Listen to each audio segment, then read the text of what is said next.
సంఘమునందు దేవుడు మనకిచ్చిన ఆయుష్కాలములో ఆయన ఇచ్చినటువంటి అవకాశమును మనము సద్వినియోగపరచుకోవలసిన ఆవశ్యకత ఉందన్నమాట. ఎందుకనగా మనలో ప్రతి ఒక్కరము మన తండ్రికి కుమారుడైన మనకు ప్రభువైన క్రీస్తు యేసు యొక్క మహిమను మన ఆత్మలకు మనం సమకూర్చుకోవాలి. అందుకొరకే తండ్రి అయిన దేవుడు మనలను సంఘంలోనికి చేర్చినాడు. కనుక సంఘములో ఉన్న దినములలో ప్రభువు యొక్క మహిమను మనం పొందుటకు ప్రతి దినములోను ప్రతి క్షణములోనూ మనం ప్రయాసపడవలసి ఉందన్నమాట.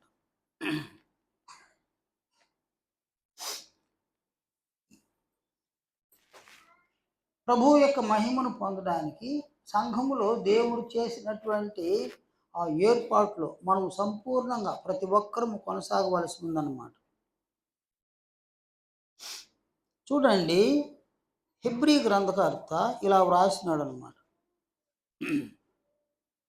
అనేమన్నారంటే 19-20 వచనాలలో, సహోదరులారా, యేసు మన కొరకు ప్రతిష్ఠించిన మార్గమున,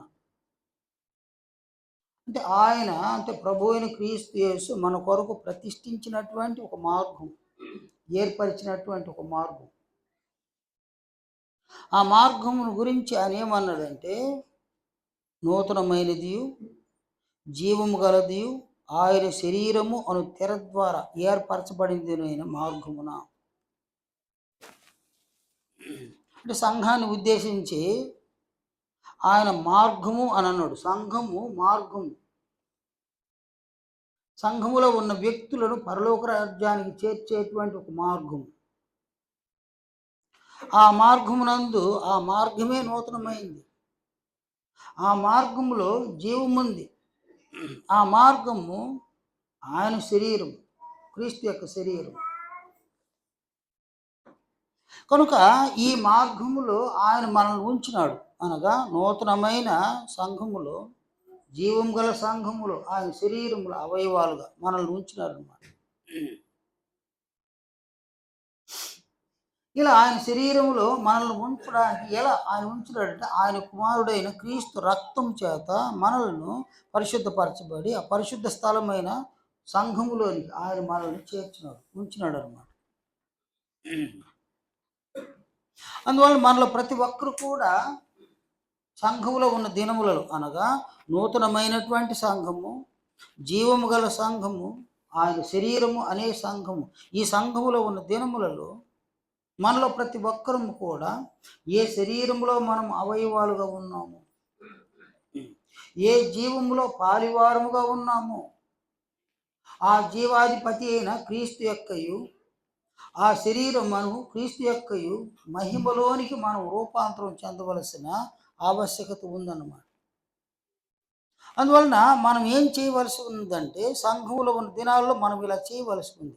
22వ వచనంలో, మనస్సాక్షికి కల్మషము తోచుకుంటున్నట్లు ప్రోక్షింపబడిన హృదయములు గలవారమును, నిర్మలమైన ఉదకముతో స్నానం చేసిన శరీరములు గలవారమునై ఉండి, విశ్వాస విషయంలో సంపూర్ణ నిశ్చయిత కలిగి యథార్థమైన హృదయంతో మనము దేవుని సన్నిధానములకు చేరుతుంది. కాబట్టి ఇక్కడ మన మనస్సాక్షి కల్మషము తోచుకుంటున్నట్లు మనము సంఘమునందు జీవించవలసిన ఆవశ్యకత ఉందన్నమాట.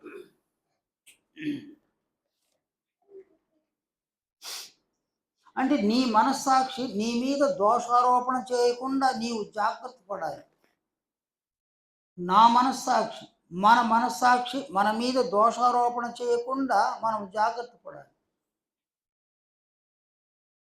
ఎలా అంటే, ఆయన మన హృదయం మీదను మన మనస్సు మీదను తన ధర్మ విధులను ఆయన ఉంచినాడు అన్నమాట. మన హృదయముల మీద మన మనస్సుల మీద తన కుమారుని యొక్క ఆజ్ఞలను ఆయన ముద్రించినాడు అన్నమాట.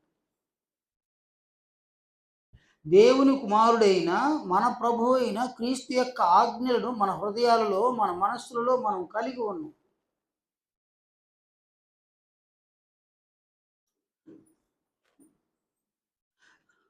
అనగా మన జీవితకాలం అంతట్లో కూడా ఏ క్రియలనైతే చేయకూడదు అని ప్రభువు ఆజ్ఞాపించినారో ఆ క్రియలను చేయకుండా జాగ్రత్త పడి, ఏ క్రియలను చేయమన్నారో ఆ క్రియలను చేయడానికి ప్రయాసపడి క్రీస్తు యొక్క మహిమను మన ఆత్మలకు సమకూర్చుకోవడం అన్నమాట. నేను మళ్ళీ చెప్తున్నాను, ఆజ్ఞలు రెండు రకాలన్నమాట. క్రీస్తు యొక్క ఆజ్ఞలు రెండు రకాలన్నమాట. ఒకటి చెయ్యకూడని క్రియలు.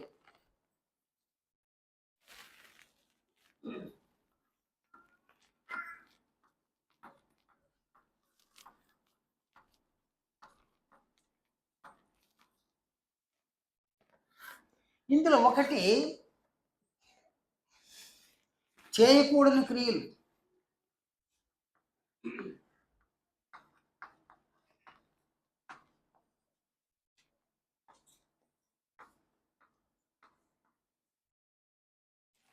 ఆయన ఏ క్రియలనైతే చేయకూడదు అన్నాడో ఆ క్రియలను మన జీవితకాలం అంతా మానుకోవడం అన్నమాట.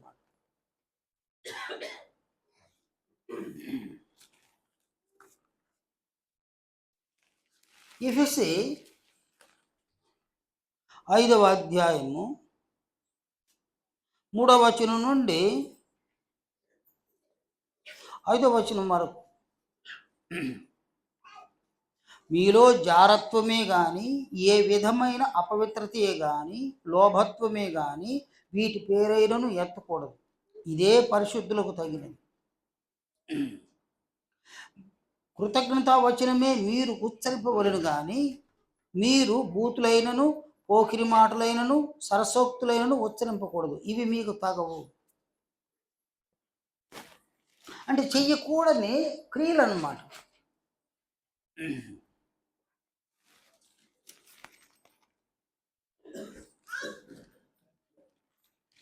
అలాగుననే ఈ లేఖనాన్ని చూడండి. కొలస్సీ 3వ అధ్యాయము 5వ వచనం నుండి 8వ వచనం వరకు,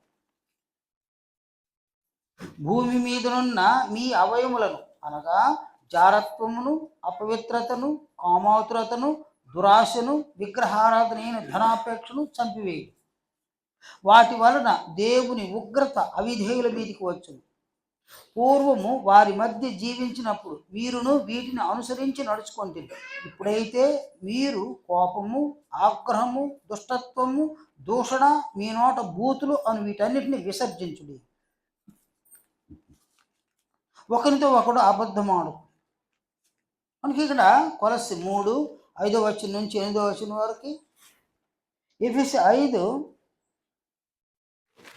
3వ వచనం నుంచి 5వ వచనం వరకు కూడా మనకి ఇవి చెయ్యకూడని క్రియలు.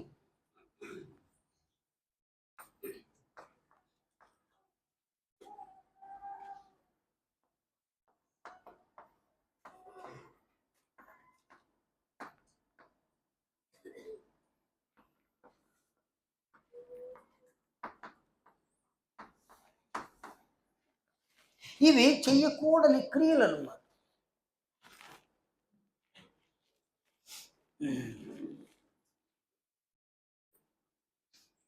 చెయ్యకూడని క్రియలను వాటిని మానుకోవాలి. అంటే ఈ క్రియలను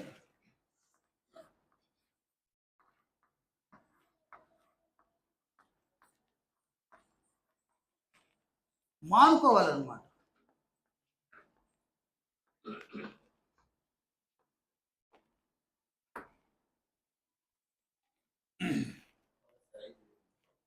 కొలస్సీ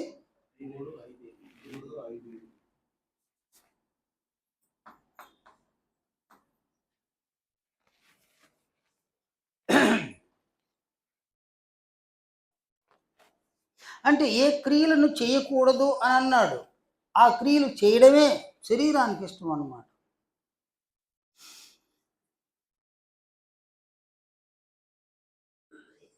ఏ క్రియలను క్రీస్తు యేసు చేయమని ఆజ్ఞాపించినారో అవి మనకిష్టం లేదన్నమాట.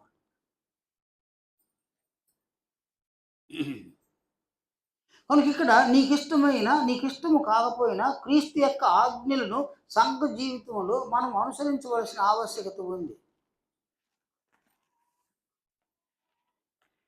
అందువలన ఆయన ఏ క్రియలను చేయకూడదు అన్నాడో ఆ క్రియలను మనం మానుకోవాలి.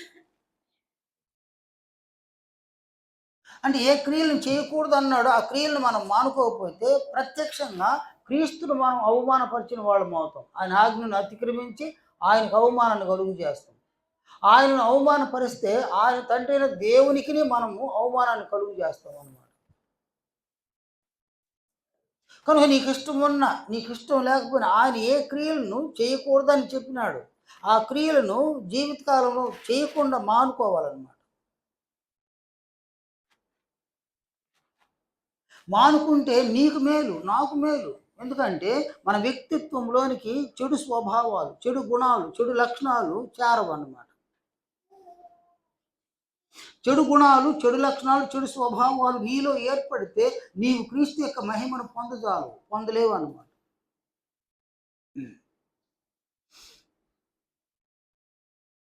ఆయన మనం సంఘంలోనికి పిలవడానికి కారణము క్రీస్తు మహిమను పొందడానికి. ఆ క్రీస్తు మహిమనే మనం పొందలేదు అంటే సంఘంలో నీవు ఎంతకాలం ఉన్నా వ్యర్థం అన్నమాట. నీవు వ్యర్థము, నీవు దేవునికి వ్యర్థం అవుతావు అన్నమాట. ఆయన నీ కొరకు తన కుమారుని బలిగా అర్పించినాడు కదా, ఆ బలి వ్యర్థమవుతుంది అన్నమాట. క్రీస్తు నీ కొరకు చిందించిన రక్తము వ్యర్థమవుతుంది అన్నమాట. క్రీస్తు నీ కొరకు స్థాపించిన సంఘము వ్యర్థమవుతుంది అన్నమాట. సంఘములో ఆత్మ సంబంధమైన ఆశీర్వాదములు ఉంచినారు కదా, అపోస్తలుల బోధ, సహవాసము, రొట్టె విరుచుట, ప్రార్థన చేయుట, ఇవన్నీ కూడా వ్యర్థము. నీవు వీటన్నిటిని వ్యర్థపరచడం అన్నమాట. వీటన్నిటిని నీవు వ్యర్థపరచడం వలన నీవు పొందే మేలేమి లేదు, కీడే కానీ మేలు లేదన్నమాట. నీ వ్యక్తిత్వం పతనమవుతుంది. లోకములో ఉన్నప్పుడు వ్యక్తిత్వం పతనమైతే అది సహజము. సంఘములోనికి వచ్చిన తర్వాత కూడా నీ వ్యక్తిత్వాన్ని పతనపరుచుకోవడం అనేది ఒక విధంగా అహంకారపూరితమైనటువంటి ఒక ధోరణి అన్నమాట. నీవు క్రీస్తుకు లోబడలేదు, సంఘములో క్రీస్తుకు లోబడలేదు, దేవునికి లోబడలేదు. క్రీస్తును విసర్జించి, దేవుని విసర్జించి, నీకు అనుగ్రహించిన పరిశుద్ధాత్మను విసర్జించి నీవు నీ దేవుణ్ణి అవమానపరిచి, నీ ప్రభువును అవమానపరిచి, గర్విష్ఠుడివై, అహంకారివై, సంఘములో ఉన్న దినములలో బాహాటంగా పాపము చేస్తూ ఆయన చేయకూడదన్న క్రియలను చేస్తూ జీవించాడు అన్నమాట. ఏ మేరకు భయం లేని స్థితి అన్నమాట. అందువలన ప్రభువు ఏ ఆజ్ఞల్లో ఏ క్రియలు చేయకూడదు అని అన్నారో ఆ క్రియలను మచ్చుకైనా చేయకుండా మనం వాటికి దూరంగా ఉండాలి, వాటిని మనం మానుకోవాలన్నమాట.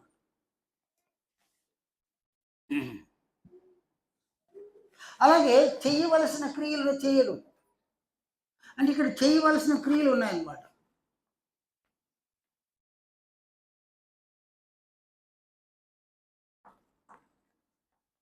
చేయవలసిన క్రియలు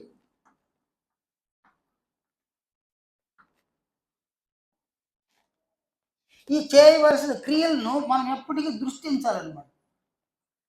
నీవు క్రియలను చేయడానికి ఆయన సామర్థ్యాన్ని ఇస్తాడు. నీవు చేయడానికి ప్రారంభిస్తే ఆయన సామర్థ్యాన్ని ఇస్తాడు అన్నమాట. చేయవలసిన క్రియలు కొలసీలకు రాసిన పత్రిక 3వ అధ్యాయం 12-13 వచనాలు చూడండి. 14వ వచనం వరకు కూడా, 12వ వచనం నుంచి 14వ వచనం వరకు. దేవుని చేత ఏర్పరచబడిన వారును, పరిశుద్ధులను, ప్రియులైన వారికి తగినట్లు. చూడండి ఇది ఎంత చక్కగా చెప్పినాడు. దేవుని చేత ఏర్పరచబడిన వారును, పరిశుద్ధులను, ప్రియులునైన వారికి తగినట్లు మీరు జాలిగల మనస్సును, చూడండి ఆయన ఆయన ఎంత చక్కగా చెప్పినాడు. జాలిగల మనస్సు,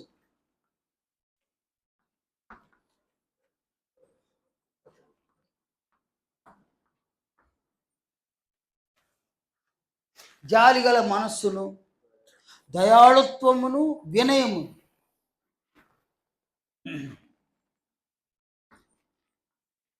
దయాళుత్వమును,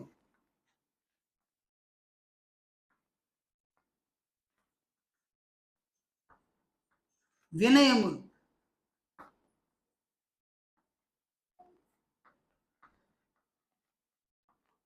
సాత్వికమును.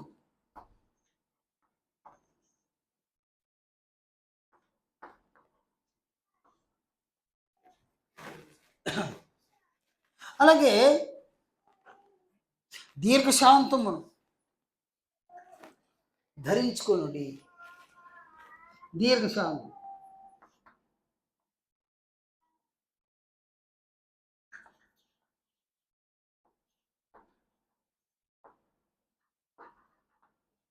వీటిని ధరించుకోండి.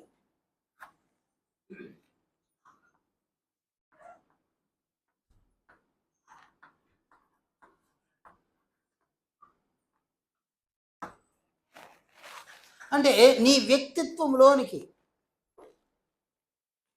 జాలిగల మనస్సు, దయాళుత్వము, వినయము, సాత్వికము, దీర్ఘశాంతము, ఇవి ఈ గుణాలు, ఈ లక్షణాలు, ఈ స్వభావాలను నీ వ్యక్తిత్వంలో నీకు ధరించుకోవాలి. నీకు ఇష్టం ఉన్న ఇష్టం లేకపోతే నీవు కాఠిన్యము కలిగిన మనస్సు, హృదయం నీవు కలిగి ఉన్నావా?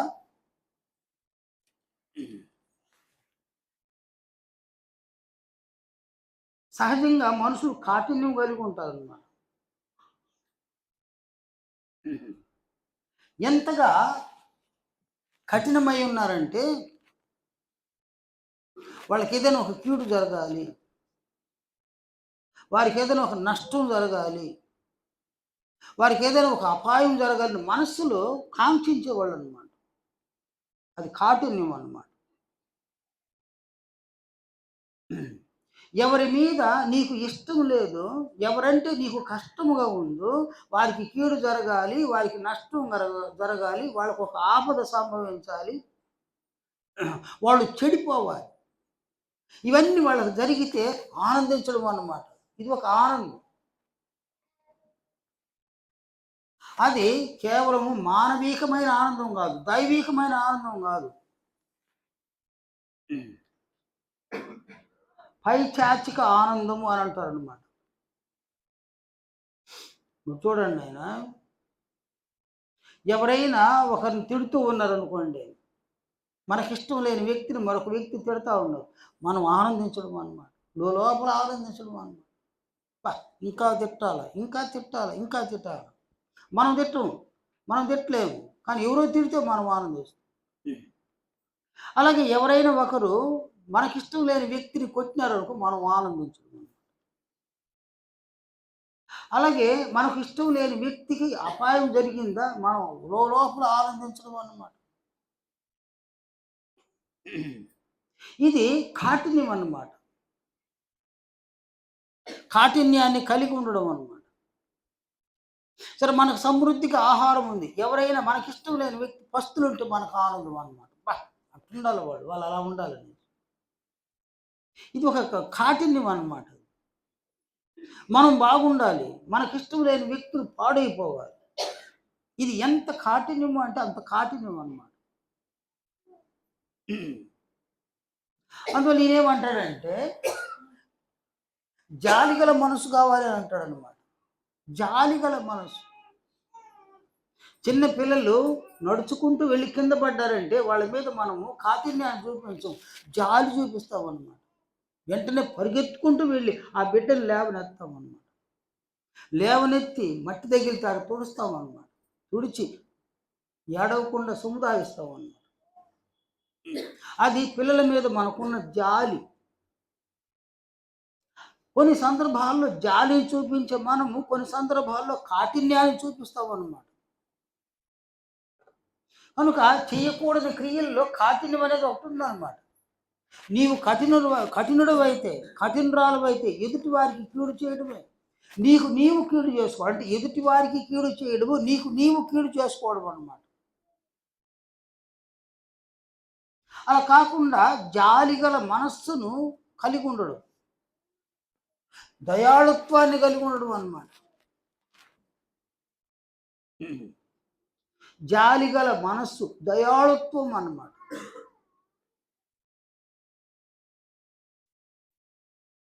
నీకు పగవాడైనా సరే, నీకు శత్రువైనా సరే, ఒక ఆపదలో ఉన్నాడా, ఒక అపాయంలో ఉన్నాడా, నీ చేతనైనంత మట్టుకు అతనిని తప్పించడం, ఆపదలో నుంచి అపాయంలో నుంచి తప్పించడం దయాళుత్వం అన్నమాట. కీడు చేయడం కాదు నాయన. ఈ దయాళుత్వాన్ని మనం కలిగి ఉండాలన్నమాట.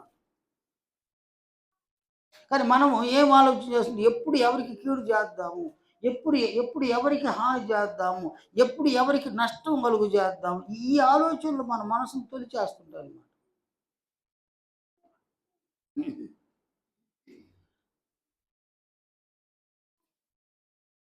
అందువలన చెయ్యకూడని క్రియలు ఉన్నాయి, వాటిని మనం విసర్జించాలి, మానుకోవాలి, చంపేయాలన్నమాట.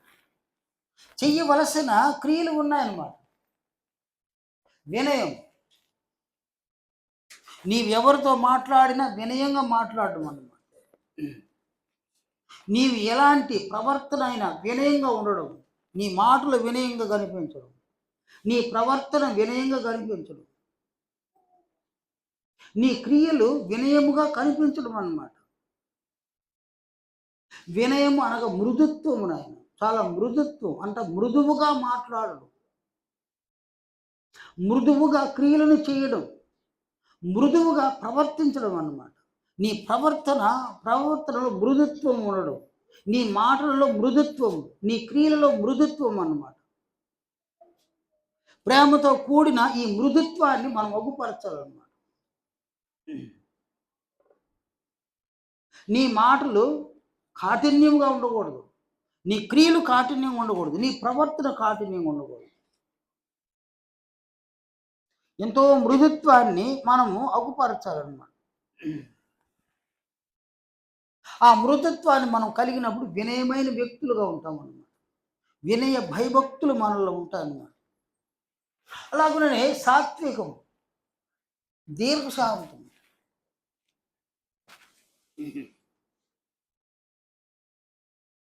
ఒక సాత్వికం అనేది ప్రభువు యొక్క స్వభావం.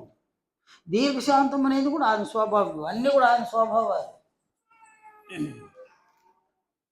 కనుక ఈ సాత్వికమైనటువంటి స్వభావాన్ని మన వ్యక్తిత్వంలోనికి చేరవేసుకోవాలి. అనుకుంటే కోపం రాకూడదు అన్నమాట.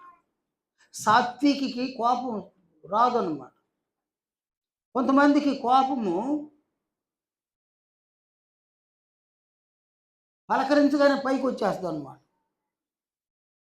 కానీ ఇక్కడ సాత్వికం ఉన్నటువంటి వారిలో కోపం ఉండదు, కోపం త్వరగా రాదన్నమాట. ఒకవేళ కోపపడ్డా కూడా ఆ కోపంలో కూడా ప్రశాంతంగా మాట్లాడగలుగుతారు అన్నమాట. కోపంలో కూడా చాలా ప్రశాంతంగా మాట్లాడగలగదు. కోపం ఉంది కానీ ప్రశాంతంగా మాట్లాడు.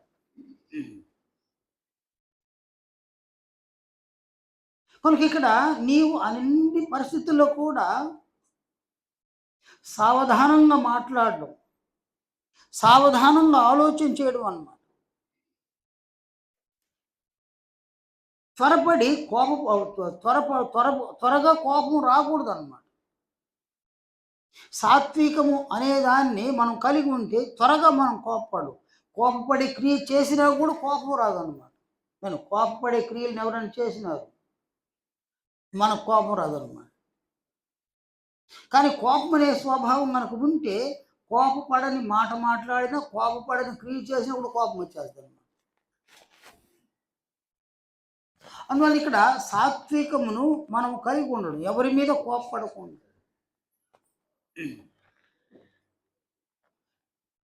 చాలా ఒక ప్రశాంతమైన వాతావరణాన్ని మనం కలిగి ఉండడం అన్నమాట.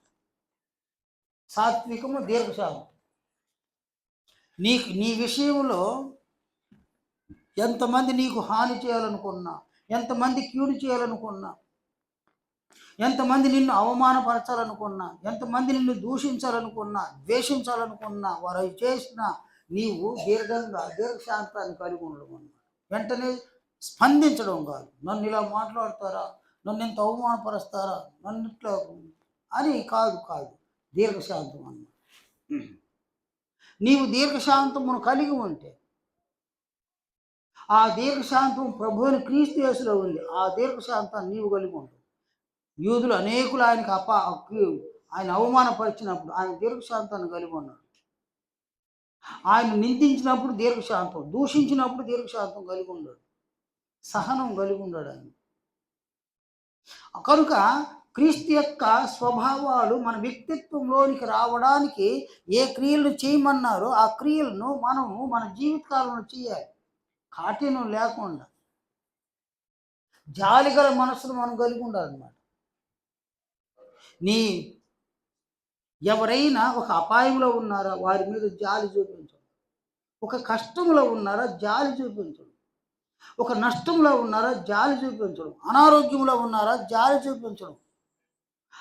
కాబట్టి మనుషుల మీద జాలి చూపించడం జాలిగల మనస్సు అన్నమాట. మనం సంఘానికి వస్తున్నాం, అనేక సంవత్సరాలుగా సంఘంలో ఉన్నాం. మనం సంఘంలో ఉండి కూడా కాఠిన్యాన్ని మనం అగుపరిస్తే ఈ సంఘంలో జాలిగల మనస్సును మనం ఆత్మలకు సమకూర్చుకునే విధంగా ఆయన ఏర్పాటు చేసినాడు. ఇంకను మనము జాలిగల మనసును కలిగి ఉండకపోతే ఆయన చూస్తూ ఉన్నాడు. ఆయనకి మనం మరుగ్గా ఏం లేదు, దేవునికి మనం మరుగ్గా ఏం లేదు. నీవు కాఠిన్యంగా ఉంటే, ఏ వ్యక్తి మీదనైనా కాఠిన్యాన్ని నీవు చూపిస్తూ ఉంటే ఆయన చూస్తూ ఉన్నాడు అన్నమాట. మన మాటలు ఆయన ఎరుగుదు, మన క్రియలను ఆయన చూస్తూ ఉన్నాడు. నీవు ఎవరి మీద కాఠిన్యాన్ని చూపిస్తున్నావు, ఎవరి మీద జాలి చూపిస్తున్నావు కూడా అడుగుతాడు అన్నమాట. నీ సంఘంలో ఉన్న వారి మీద కాఠిన్యాన్ని చూపించి లోకంలో ఉన్న వారి మీద జాలి చూపిస్తే నీకేం లాభం ఉన్నది? ఏమి లాభం అని. అందువలన ఏ క్రియలను చేయాలని వారు చెప్పినారో ఆ క్రియలను మనము మన ఆత్మకు ధరించేసుకోవాలి. వాటిని సమకూర్చుకొని మన ఆత్మకు ధరించుకోవాలన్నమాట. అలాగనే పేతురు వ్రాసిన 2వ పత్రికలో పేతురు సెలవిచ్చినటువంటి మాటలు చూడండి. 1వ అధ్యాయము 5వ వచనం నుండి 8వ వచనం వరకు, 7వ వచనం వరకు అన్నమాట. పేతురు ఇలా సెలవిచ్చినాడు: ఆ హేతువు చేతనే మీ మట్టుకు మీరు పూర్ణ జాగ్రత్త గలవారై మీ విశ్వాసమునందు సద్గుణము. కాబట్టి ఇక్కడ విశ్వాసము,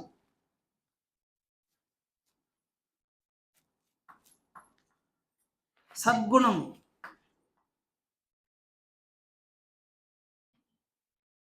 జ్ఞానము, ఆశానిగ్రహము,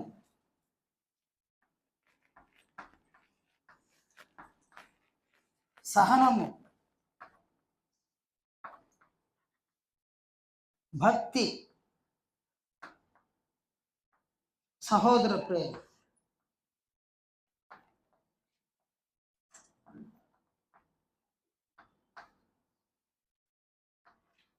దయ. అంటే ఇక్కడ వీటిలో ఏం చెప్పినాడు ఆయన? వీటిలో అమర్చుకోడి అని అన్నాడు అన్నమాట. వీటిని అమర్చుకోనాలి.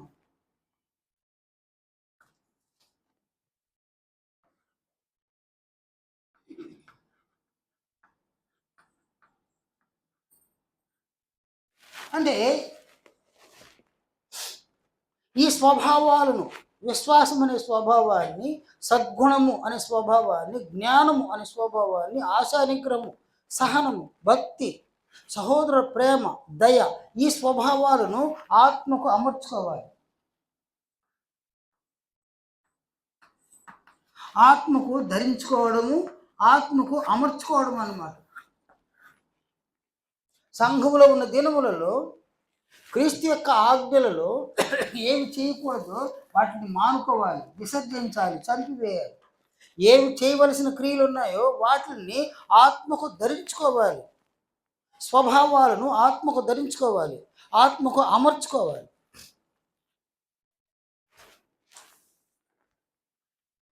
ఇప్పుడు నీ మనస్సాక్షి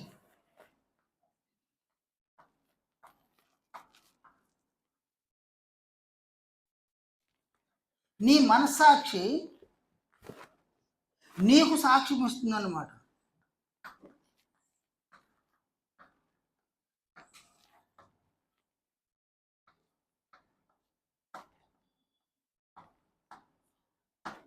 ఏమని సాక్ష్యం ఇస్తుంది?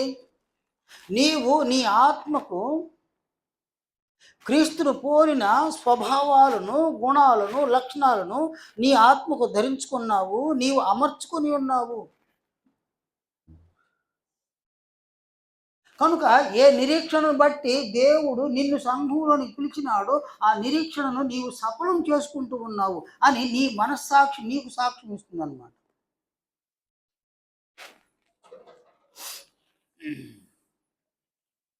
రోమపత్రిక 8వ అధ్యాయంలో అపోస్తులుడైన పౌలు సెలవిచ్చిన మాటలు చూడండి.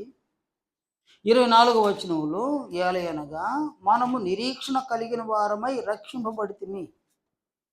అంటే మనము బాప్తిస్మంలో ప్రవేశించక మునిపే ఒక నిరీక్షణను మనం కలిగి ఉన్నాం. ఆ నిరీక్షణ ఏది అనగా రోమ 8:28-30 వచనాలు దేవుని సంకల్పం. ఈ సంకల్పములో క్రీస్తు యొక్క సారూప్యతలోనికి మనము రూపాంతరం చెంది దేవుని కుమారులుగా తయారు కావాలి అన్నది మన నిరీక్షణ. అంటే క్రీస్తును పోలిన దేవుని కుమారులుగా తయారు కావడం, క్రీస్తు యొక్క మహిమను మనం పొందడం, ఇది మనం బాప్తిస్మం పొందక మునిపే మనం నిరీక్షణ కలిగి ఉన్నాం అన్నమాట. నీ మనస్సాక్షి నీకు సాక్ష్యం ఇస్తుంది.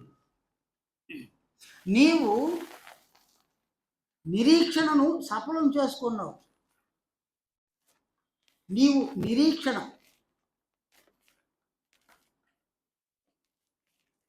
ఈ నిరీక్షణను సఫలం చేసుకున్నావు.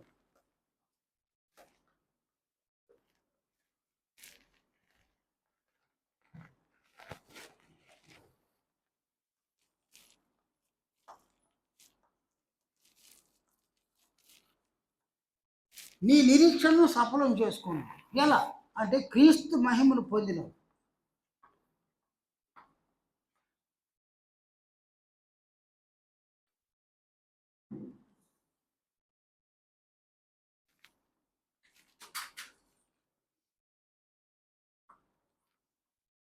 నీవు క్రీస్తు యొక్క మహిమను పొందినావు. నీ మనస్సాక్షి సాక్ష్యం ఇస్తుంది. అంటే సంఘములో క్రీస్తు యొక్క ఆజ్ఞలు ఏవైతే చేయవలసిన క్రియలు ఉన్నాయో ఆ క్రియలను నీవు చేయడం వలన, క్రీస్తు ఆజ్ఞలను అనుసరించి సంఘంలో నీవు క్రియలను చేయడం వలన నీ ఆత్మకు నీవు క్రీస్తు యొక్క గుణలక్షణ స్వభావాలను ధరించుకొని ఆయన గుణలక్షణ స్వభావాలను అమర్చుకున్నావు అన్నమాట. నీ ఆత్మకు క్రీస్తు యొక్క మహిమను నీవు సమకూర్చుకోగా నీ మనస్సాక్షి నీకు సాక్ష్యం ఇస్తుంది. నీవు క్రీస్తు మహిమను పొంది నీవు బాప్తిస్మమునకు ముందు ఏ నిరీక్షణ అయితే కలిగినావో ఆ నిరీక్షణ సఫలం చేసుకున్నావు అని నీ మనస్సాక్షి సాక్ష్యం ఇస్తుంది.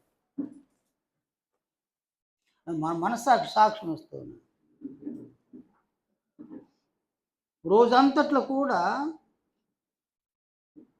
ఒక దినమును గడిపి ఆ రాత్రి పడుకున్నప్పుడు నీ మనస్సాక్షిని నీవు గన ఒక్కసారి అటు కదిలిస్తుంది. నీ మనస్సాక్షి నీకు సాక్ష్యం ఇస్తుంది.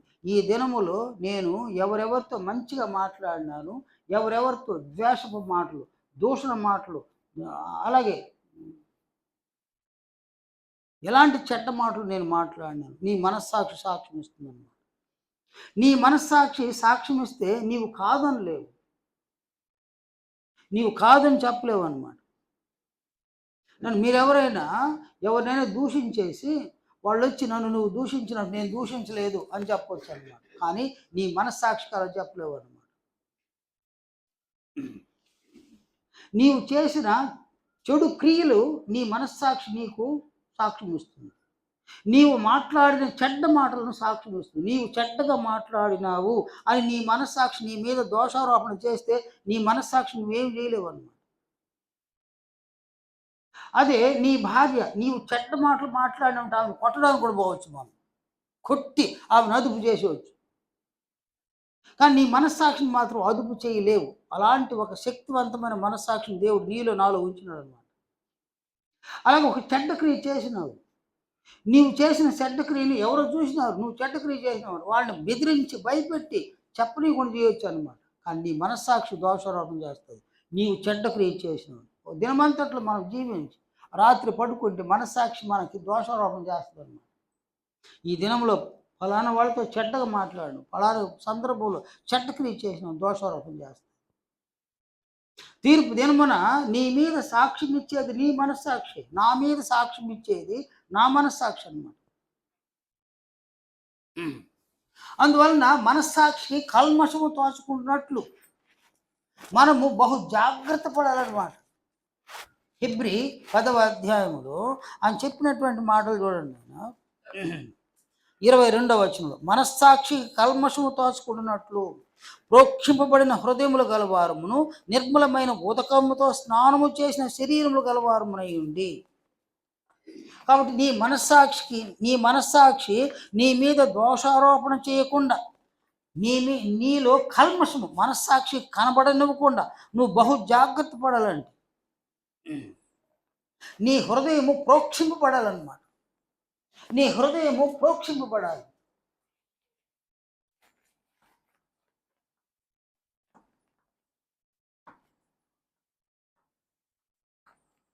నీ హృదయము ప్రోక్షింపబడాలి.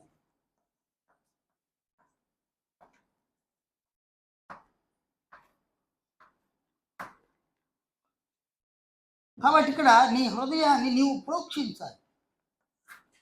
పాత నిబంధన గ్రంథంలో రక్త ప్రోక్షణ తెలిసిన మీకు, రక్తమును ప్రోక్షించడం అన్నమాట.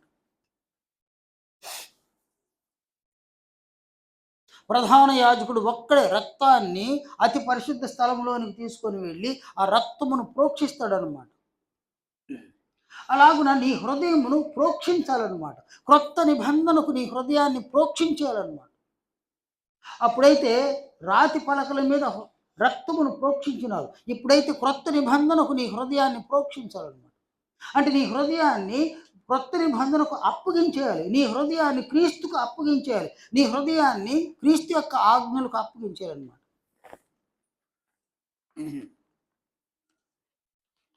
రోమీయులకు రాసిన పత్రిక 6వ అధ్యాయంలో, ఈ 6వ అధ్యాయంలో చూడండి 17వ వచనంలో, మీరు పాపమునకు దాసులై ఉంటిరి కానీ ఏ ఉపదేశ క్రమమునకు మీరు అప్పగింపబడితిరో దానికి హృదయపూర్వకంగా లోబడిన వారై పాపము నుండి విమోచింపబడి నీతికి దాసులైతిరి. ఉపదేశ క్రమమునకు మీరు అప్పగింపబడితిరి అన్నాడు. మీరు అప్పగింపబడితిరన్న మీ హృదయాలు అప్పగింపబడడం అన్నమాట. క్రీస్తు యొక్క ఆజ్ఞలకు మన హృదయాలను అప్పగించేయాలి, అర్పించేయాలన్నమాట, ప్రోక్షించేయాలన్నమాట. హెబ్రీ 8వ అధ్యాయం 10వ వచనంలో ప్రభువు తండ్రి ఇలా సెలవు ఇచ్చినారు, వారి మనస్సులో నా ధర్మ విధులను ఉంచేది, వారి హృదయముల మీద వాటిని వ్రాయుదు. క్రీస్తు యొక్క ఆజ్ఞలకు క్రొత్త నిబంధనకు నీ హృదయాన్ని ప్రోక్షించాలి, నీ హృదయాన్ని అర్పించాలన్నమాట. క్రొత్త నిబంధనకు నీ హృదయమును అర్పించాలన్నమాట.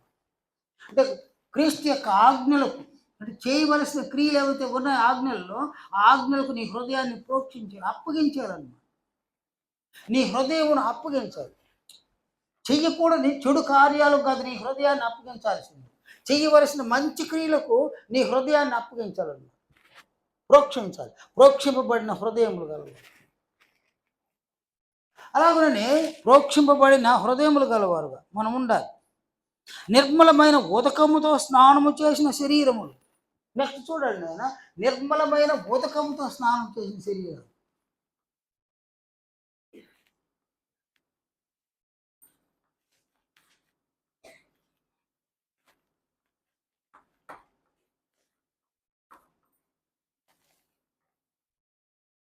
స్నానము చేసిన శరీరాలు.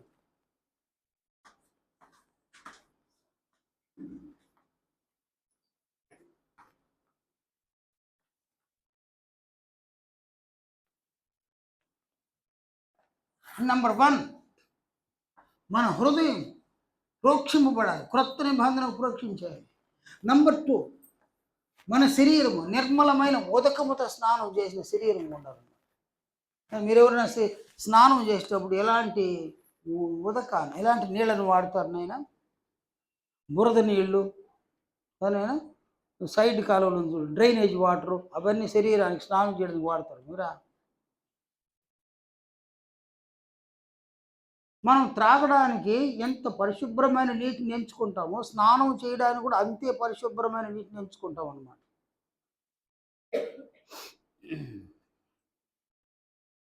కాబట్టి ఇక్కడ నిర్మలమైన ఉదకముతో, ఉదకం అంటే నీళ్లునైనాడు, నిర్మలమైన ఉదకం, మలినము లేని నీళ్లు, మలినము లేని నీళ్లతో స్నానం చేస్తే శరీరం అది పరిశుద్ధంగా ఉంటుంది అన్నమాట. బురద నీళ్ళతో స్నానం చేసుకుంటే ఏనైనా బురద నీళ్ళు తెచ్చి పెట్టుకొని బకెట్లో జగ్గుతో బురద నీళ్ళు ముంచి పోసుకొని సోపులేసి షాంపులేసి రుద్ది అంత బురద నీళ్ళు కాదు.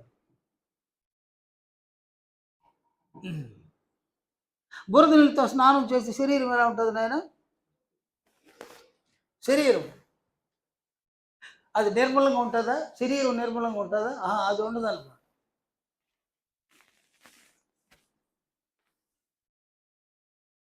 అలాగే ఈ నిర్మలమైన ఉదకం అంటాడు ఆయన. ఉదకం అంటే నీళ్లు.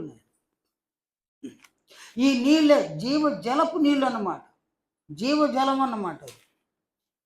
జీవజలముతో నీవు శరీరాన్ని ప్రక్షాళన చేసుకోవలసి ఉందన్నమాట. నేను కొన్ని సందర్భాల్లో గాయం తగిలితే మామూలు నీళ్ళతో కడగరు, మామూలు నీళ్ళతో దాన్ని డ్రెస్సింగ్ చేయరన్నమాట. ఏ నీళ్ళు పోస్తారు నైనా? సెలైన్ వాటర్ పోసి వాళ్ళు శుభ్రపరుస్తారు అనమాట. అంటే ఒక గాయాన్ని శుభ్రపరచాలనుకున్న మామూలు నీళ్ళు పనికిరావు అనమాట. మనం త్రాగే నీళ్ళు కూడా పనికిరావు, సెలైన్ వాటర్ కావాలన్నమాట. ఒక గాయాన్ని శుభ్రపరచడానికి ఎంత మంచి నీటిని వాడతారో అంతగా ఆ గాయము మానుతుంది అనమాట. ఏ నీటినంటే ఆ నీటితో కడిగేస్తే అది ఇన్ఫెక్షన్ అవుతుంది అన్నమాట. అందువలన ఒక క్రైస్తవుడు, ఒక క్రైస్తవురాలు నిర్మలమైన ఉదకముతో స్నానం చేయడం, జీవజలముతో స్నానం చేయడం అన్నమాట. వాక్యమే మనకు ఆహారం, వాక్యమే మనకు ఏదైనా, వాక్యం ఆహారం అయితే వాక్యమే పానము, వాక్యమే జీవజలం. కనుక వాక్యం అనగా క్రీస్తు, క్రీస్తు అనగా ఆయన ఆజ్ఞలు, ఆయన ఆజ్ఞలే మనకు పానము, ఆయన ఆజ్ఞలే మనకు ఆహారము, ఆయన ఆజ్ఞలే మన స్నానానికి జీవజలం అన్నమాట. ఆజ్ఞలను భుజించాలి, ఆజ్ఞలను పానం చేయాలి, ఆజ్ఞలతో స్నానం చేయాలి. శరీరము నిర్మలంగా ఉంటుంది అన్నమాట. నిర్మలంగా శరీరం ఉంటే నిర్మలమైనటువంటి చేయవలసిన ఈ మంచి క్రియలన్నీ చేస్తుంది అన్నమాట శరీరం, అవయవాలు. అప్పుడు హృదయము క్షేమంగా ఉంటుంది. అందువలన మొదట నీ శరీరము ఈ క్రియలను చేయాలి అని అంటే నీ హృదయము ప్రోక్షింపబడాలి. నీ హృదయాన్ని క్రీస్తు యొక్క ఆజ్ఞలకు అర్పించాలన్నమాట, క్రీస్తుకే ఆజ్ఞలను అర్పించాలన్నమాట. ఈ లేఖనాన్ని చూడండి, ఎఫెసీ 3వ అధ్యాయంలో పౌలు సెలవిచ్చిన మాటలు 15-18 వచనాలు. మీరు అంతరంగ పురుషుని యందు శక్తి కలిగి ఆయన ఆత్మ వలన బలపరచబడినట్లుగాను క్రీస్తు మీ హృదయములలో విశ్వాసము ద్వారా నివసించినట్లుగాను. కనుక క్రీస్తు మన హృదయాల్లో నివసించాలి. మన హృదయాన్ని ఆయనకు అర్పించాలన్నమాట. నీ హృదయాన్ని క్రీస్తుకు ఎంతగా అర్పిస్తావు, నీ హృదయాన్ని క్రీస్తుకు ఎంతగా నీవు ప్రతిష్ఠ చేస్తావు, అంతగా క్రీస్తు నీ హృదయంలో నివాసం ఉంటాడు. క్రీస్తు నీ హృదయంలో నివాసం ఉంటే ఆయన ఆజ్ఞల్ని నీ హృదయంలో ఆయన వ్రాస్తాడు, ముద్రిస్తాడు. ఆ హృదయంలో అవన్నీ ముద్రింపబడితే శరీరము ఈ క్రియలన్నింటినీ చేస్తుంది అన్నమాట. అందువలన ఫలితంగా ఆత్మ క్రీస్తు యొక్క మహిమను ధరించుకొని క్రీస్తు యొక్క మహిమను అమర్చుకుంటుంది అన్నమాట. కనుక నీ మనస్సాక్షి నీకు సాక్ష్యం ఇస్తుంది. నీవు క్రీస్తు మహిమను పొంది బాప్తిస్మంలోనికి వచ్చేటప్పటికి ఏ నిరీక్షణను కలిగి ఉన్నావు, ఆ నిరీక్షణను సఫలం చేసుకున్నావు, క్రీస్తు మహిమను పొందినావని మనస్సాక్షి సాక్ష్యం ఇస్తుంది అన్నమాట. అలా కాకుండా పోతే చెయ్యకూడని క్రియలను చేస్తే ఇక్కడ కూడా మనస్సాక్షి సాక్ష్యం ఇస్తాయి. ఈ మనస్సాక్షి సాక్ష్యం ఇస్తుంది అన్నమాట.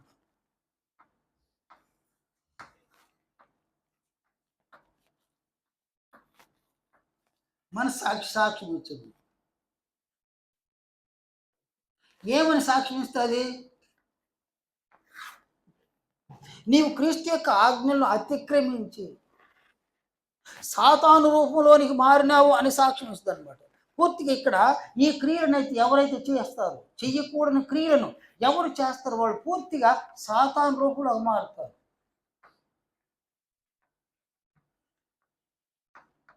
ఈ రూపాన్ని వాళ్ళు కలిగి ఉంటారు. నీ మనస్సాక్షి సాక్ష్యం ఇస్తుంది. నేను మనలో ఎంతమంది తెలిసిన చేయకూడని క్రియలను ఎంతమంది చేస్తున్నారో వారి మనస్సాక్షి సాక్ష్యం ఇస్తారు. నేను ఈ మంచి క్రియ చేయలేదు, నేను చెడ్డ క్రియ చేసినాను, నేను మంచిగా మాట్లాడలేదు, చెడుగానే మాట్లాడినాను అని నీ మనస్సాక్షి నీకు సాక్ష్యమేగా ఆ పక్షమందు నీ క్యారెక్టరు సాతాను రూపంలోకి మారిపోయింది అన్నమాట. ఇప్పుడు ఇక్కడ ఏంటంటే సంఘంలో వ్యక్తిత్వాన్ని నిర్మించుకోవడం చాలా ప్రాధాన్యమైన విషయం అన్నమాట. అసలు సంఘం ఉన్నదే వ్యక్తిత్వాన్ని నిర్మించుకోవడానికి, వ్యక్తిత్వాన్ని పతనపరుచుకోవడానికి కాదు. సంఘములో నీవు ఉన్నావంటే క్రీస్తు యొక్క మహిమను పొందడానికి, కనుక వ్యక్తిత్వాన్ని నిర్మించుకోవడానికి. వ్యక్తిత్వాన్ని పతనం చేసుకోవడానికి సంఘంలోనికి రావాల్సిన అవసరం లేదు. నన్ను అడిగితే వ్యక్తిత్వం పతనం చేసుకోవడానికి సంఘంలోనికి రావాల్సిన వాళ్ళు సంఘంలోనికి వచ్చి తనైనా సంఘంలోనికి వచ్చి ఆయనకి ఇష్టం లేని ఆ ఆజ్ఞలను అతిక్రమించే క్రియలన్నీ చేసి ఎందుకు రాని ఈ బాధ అంతా ఒకరికి ఒకరు కీడు చేసి, ఒకరికి ఒకరు అపకారం చేసి, తనైనా ఒకరిని ఒకరు దూషించి, ఒకరిని ఒకరు ద్వేషించి, సంఘంలో జారత్వం చేసి, సంఘంలో వ్యభిచారానికి ప్రోత్సహింపబడి, సంఘంలో అబద్ధాలు చెప్పుకొని, సంఘంలో అనేక చెడ్డ క్రియలు చేస్తూ, కానీ సంఘంలో చేయకూడని క్రియలు చేయడు. వీడి భార్య మీద వాడు కన్నేసి, వాడి భార్య మీద వీడు కన్ను, ఏంద్రండి సంఘంలో ఈ దరిద్రమైన పనులు కాదు, దారిద్రమైన పనులను, దారిద్రమైన ఈ దరిద్రం అన్నమాట. కనుక సంఘంలో అలా జీవించడం దానికంటే సంఘానికి రాకపోవడం బెటర్ కదా. సంఘంలో ఉండాల్సిన అవసరం లేదు. నీ ఉండి నీకు మేలు జరగదు. ఆయన తన కుమారులను ఎలాగైనా తయారు చేసుకుంటాడు. తన సంకల్పంలోని కుమారులను తయారు చేసుకోవడానికి సమర్థుడు. నీకు అవకాశం ఇచ్చినాడు, నాకు అవకాశం ఇచ్చినాడు తన కుమారులుగా తయారు కావడానికి. తన కుమారులుగా మనం తయారు కాకుండా మళ్ళీ సంఘంలోకి వచ్చి కూడా సాతాను కుమారులుగా తయారైతే దీనివల్ల ఆయనకి ప్రయోజనం లేకపోతే నీకేం ప్రయోజనం, నాకేం ప్రయోజనం? కనుక సంఘంలో చూడండి, అపవాది ఎవరెవరు ఏ బలహీనతలు కలిగి ఉన్నారో ఆ బలహీనతలు వాళ్ళని వాడేసుకుంటున్నాడు అనమాట. ఎవరికి నష్టం కలుగు చేద్దామా, ఎవరిని అవమానపరద్దామా, ఎవరిని దూషిద్దామా, ఎవరిని ద్వేషిద్దామా, ఇది సాతానుడు అంత నీచ స్థాయికి దిగజార్చడం అనమాట సంఘం.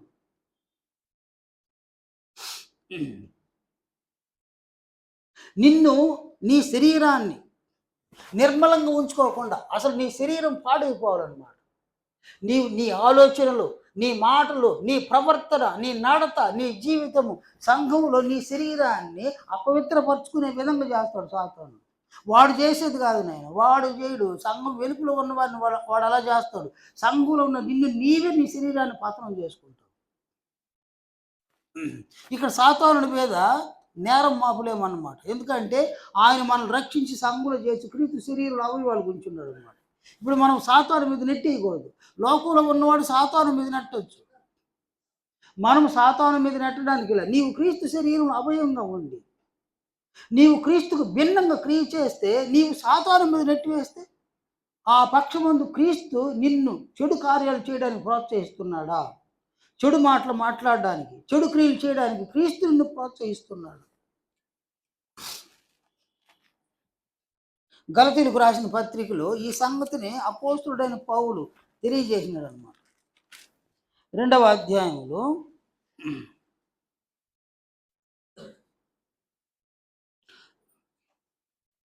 17వ వచనం చూడండి. మనము క్రీస్తునందు నీతిమంతులమని తీర్చబడుటకు వెదకుచుండగా మనము పాపులముగా కనబడిన యెడల ఆ పక్షమందు క్రీస్తు పాపమునకు పరిచారకుడా. కనుక సంఘంలో నీవు పాపం చేయడానికి పిలువబడాల, నీవు పరిశుద్ధుడుగా ఉండడానికి పిలువబడ్డావు, పురుషులైనా స్త్రీలైనా. నీవు సంఘంలోనికి వచ్చి నీవు పాపం చేయడానికంటే సంఘంలో ఉండకపోవడం బెటర్ కదా. నేను ఇక్కడికి వచ్చి వ్యక్తిత్వాన్ని పతనం చేసుకోవడానికంటే సంఘానికి దూరం ఉండడం మేలు. నన్ను అడిగితే సంఘంలో నుంచి వెళ్ళిపోవడం మేలు. నేను ఇక్కడ ఉండి ఉండి ఉండి ఉండి కూడా నువ్వు నష్టపోవడానికి, ఇక్కడ ఉండి భయం భయంగా నష్టపోవాలన్నమాట. భయం భయంగా ఉండాలన్నమాట. నువ్వు చేసేది చెడ్డ క్రియ అయినా, నువ్వు మాట్లాడేది చెడ్డ క్రియ భయం భయంగా మాట్లాడాలి. నువ్వు లోకంలోకి వెళ్ళిపోతే ధారాళంగా ధైర్యంగా మాట్లాడవచ్చు, ధైర్యంగా చెడ్డ క్రియలు చేసుకోవచ్చు. నీకేమో సంఘం కావాలి, అదే పక్షంలో చెడ్డ క్రియలు చేయడము కావాలి, చెడ్డ మాటలు మాట్లాడడం కావాలి. అంటే అవ్వ కావాలి, బువ్వ కావాలి అన్నమాట. ఇది ఆయన అంగీకరించడు, దేవుడు అంగీకరించడు అన్నమాట. ఎందుకంటే ఆయన నిన్ను తన కుమారుని యొక్క మహిమలోనికి రూపాంతరం చెందడానికి ఆయన పిలిచినాడు. నువ్వు దాన్ని పక్కన పెట్టేసి నీ శరీర కార్యాలు చేసుకుంటా పోతే ఆయన ఎలా అంగీకరిస్తాడు? తన కుమారుని యొక్క మహిమను నీవు పొందకపోగా పొందేటువంటి వారిని కూడా అభ్యంతరపరచడం కదా. నన్ను సంఘంలో ఎవరైనా చెడ్డ క్రియ చేస్తారైనా మరొకరికి అది అవకాశం అన్నమాట, మరొకరికి అవకాశం అన్నమాట. అంటే ఆయన ఒకరు చెడ్డ క్రియ చేసినారు, వాళ్ళేం చేసినారు, మేము కూడా చేస్తాం చెడ్డ క్రియ, అవకాశం. కనుక సంఘంలో ఉన్న నీవు మిగిలిన వాళ్ళకి మాదిరికరంగా ఉండగా చెడ్డ క్రియలు చేయడంలో మాదిరికరంగా ఉండడం. ఎంత దరిద్రం నాయన. చెడ్డ క్రియలు చేయడానికి అది మాదిరికరంగా ఉండడం, చెడ్డ మాటలు మాట్లాడడానికి మాదిరికరంగా ఉండకూడదు అన్నమాట. అందువల్ల పేతురు ఏమన్నాడు చూడండి. పేతురు తన 2వ పత్రికలో ఆయన ఇలా అన్నాడు అనమాట. మొదటి పత్రిక 3వ అధ్యాయము 10వ వచనం చూడండి. 10-11 వచనాలు. జీవమును ప్రేమించి మంచి దినములు చూడగోరువాడు చెడ్డదాని పలుకకుండా తన నాలుకను, కపటపు మాటలు చెప్పకుండా తన పెదవులను కాచుకొనవలెను. అతడు కీడు నుండి తొలగి మేలు చేయవలెను, సమాధానమును వెదకు దాన్ని వెంటాడవలెను. చూడండి, సంఘములో చెడ్డ మాటలు పలుకకుండా నాలుకను, కపటపు మాటలు చెప్పకుండా పెదవులను కాచుకోవాలి, కీడు నుండి తొలగిపోవాలి. కానీ సంఘములో నీవు ఇలాగును చేస్తున్నావా? చెడ్డదాన్ని పలుకుతూ ఉన్నావా? కపటపు మాటలు పలుకుతూ ఉన్నావా? నీ కపటాన్ని, నీ చెడుని ఆయన చూడడం వల్ల నీ మట్టుకు నీవు చెడుగా మాట్లాడుతూ ఉన్నావని, కపటంగా మాట్లాడుతున్నావు, నీ మనస్సాక్షికి నీకు సాక్ష్యం ఇస్తూ ఉండలా?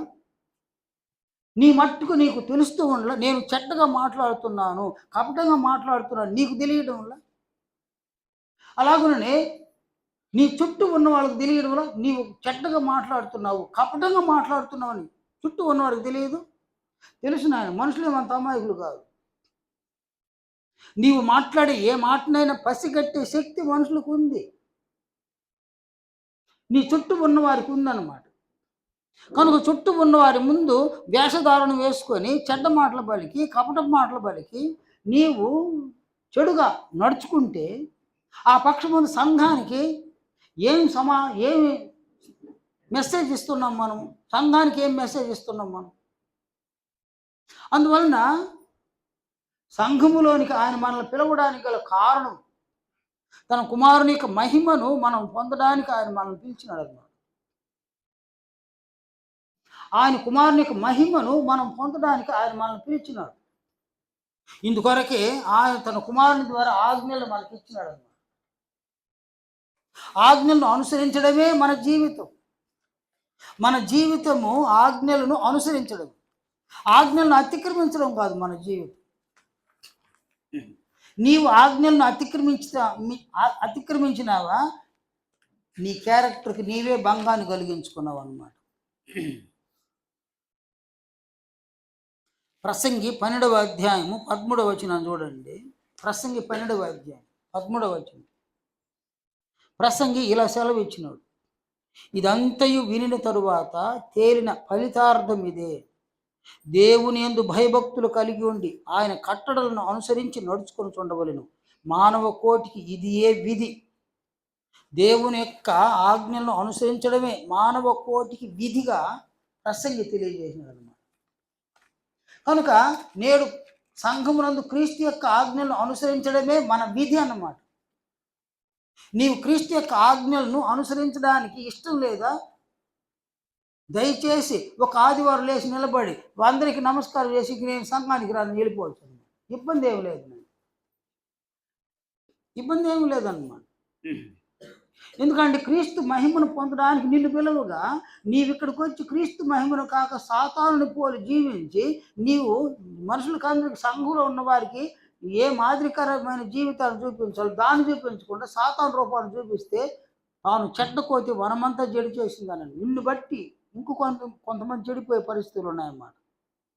నీవు చెడిపోతే పర్వాలా, నీవు ఒకడు నాశనానికి వెళ్తావు, నీవు మరొకరిని చెడిపితే ఇంకొకరిని కూడా నాశనాన్ని నడిపిస్తావు. అందువలన ఒక భయం అనేది మనకు ఉండాలన్నమాట.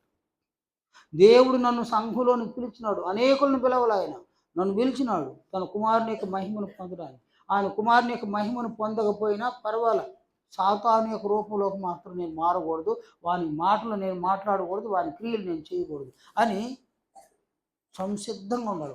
ఒక నిర్ణయాన్ని తీసుకోవాలి. ఏ విధంగా సాతాను రూపంలోనికి మారిపోయి ఈ చెడ్డ క్రియలను నేను చెయ్యను, సంఘంలో ఈ క్రియలు చేయను. ఎందుకంటే ఈ క్రియలు నేను చేయగా నేను చెడిపోవడం కాదు, నన్ను చూసి మరి కొంతమంది చెడిపోతారనే ఆలోచన కలిగి ఉండాలి సంఘంలో. అని ఎవరిని వదలడు నాయన, దేవుడు ఎవరిని వదలడు. నీకు ఇచ్చిన అవకాశాన్ని నీవు గనక దుర్వినియోగం చేసుకున్నావంటే నిన్ను వదలడు, నన్ను వదలడు. ఎవరిని వదలడు నాయన అని అంతే, ఆయన ఎవరిని వదలడు. ఆ బండతో మాట్లాడన్నాడు, బండను కొట్టినాడు మోషే, వదలలేదు నేను ఆయన్ని. ఒకే ఒక మాట, నువ్వు ఆ దేశాన్ని చూస్తావు కానీ అందులో ప్రవేశించవు అనేసినాడు అన్నమాట. ఎంతటి వాడు మోషే, ఎంత ప్రయాసపడ్డాడు దేవుని కొరకు, ఇశ్రాయేలు కొరకు ఎంత ప్రయాసపడ్డాడు ఆయన. బండతో మాట్లాడమంటే ఆయన యూదులు ఆయన విసిగించగా విసుగు చెంది బండతో మాట్లాడకుండా కర్రతో కొట్టినాడు అన్నమాట. అది పెద్ద తప్పుగా పరిగణించినాడు దేవుడు. నేను చెప్పిందా నువ్వు చేయలేదని. అందువలన చివరిగా ఆయన తీసుకొని వెళ్ళినాడు. ఇక కనాను దేశానికి సమీపించేసినారు ఆయన. కనాను దేశానికి సమీపించిన తర్వాత ఆయన కొండ మీదకి తీసుకుపోయినాడు. మోషేని కొండ మీదకి తీసుకుపోయినాడు. కొండ మీదకి తీసుకెళ్ళి కనాను దేశాన్ని చూపించినాడు. చూడు కనాను దేశాన్ని చూడు అంతే, అనేమైనాడు తెలియదు అన్నమాట. అంతగా దేవుడు మోషేను వదలడు, దావీదును వదలడు, చరిత్రలో ఎవరిని వదలలేదు. నిన్ను నన్ను ఎలా వదిలేస్తున్నాను.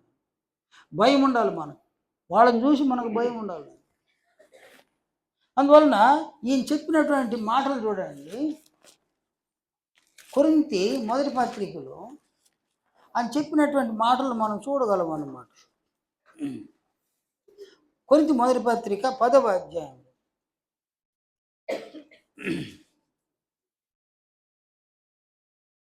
యూదులను గురించి పౌలు సెలవిచ్చిన మాటలు 5వ వచనం నుండి, వారిలో ఎక్కువ మంది దేవునికి ఇష్టలుగా ఉండకపోయారు కనుక అరణ్యంలో సంహరింపబడిరి.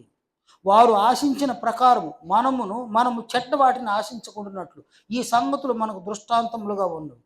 జనులు తినుటకును త్రాగుటకును కూర్చుండి ఆడుటకు లేచిరి అని వ్రాయబడినట్లు వారిలో కొందరి వలె మీరు విగ్రహారాధకులై ఉండకూడి, మరియు వారి వలె మనము వ్యభిచరింపక ఎందము. వారిలో కొందరు వ్యభిచరించినందున ఒక్క దినముననే 23,000 మంది కూలిరి. వదలలేదు నాయన. ఆయన వదలడు అనమాట. ఇశ్రాయేలులు ఎవరు? యూదులు ఎవరినైనా తన సేవకుడైన అబ్రహాము సంతానం కదా. తన సేవకుడైన అబ్రహాము సంతానం. అబ్రహాము ఎవరు? దేవునికి స్నేహితుడు కదా. దేవునికి స్నేహితుడే. ఆయన పిల్లల్ని ఆయన వదలలేదు. నిన్ను నన్ను వదులుతాడు, అనుజనులమైన మనం వదులుతాడు ఆయన వదలడు. అందువలన ఆయన కృపను మనం నిర్లక్ష్యం చేయకూడదు. ఆయన ప్రేమను మనం నిర్లక్ష్యం చేయకూడదు. ఆయన సంకల్పాన్ని నిర్లక్ష్యం చేయకూడదు. సంఘాన్ని నిర్లక్ష్యం చేయకూడదు. కనుక నీవు సంఘములో చెయ్యకూడని క్రియలను చేయడానికన్నా సంఘాన్ని విడిచి వెళ్ళిపోవడం బెటరు. నీవు మారు మనసు పొందితే మంచిదన్నమాట. మారు మనసు పొందకపోతే నీకు కీడు. నీవే చెడును అనుసరిస్తున్నావో ఆ చెడు సంఘంలో ఉన్న వాళ్ళకి మాదిరిగా కనబడుతుంది అనమాట. సంఘంలో ఉన్న వాళ్ళు కూడా చెడిపోతారు అన్నమాట.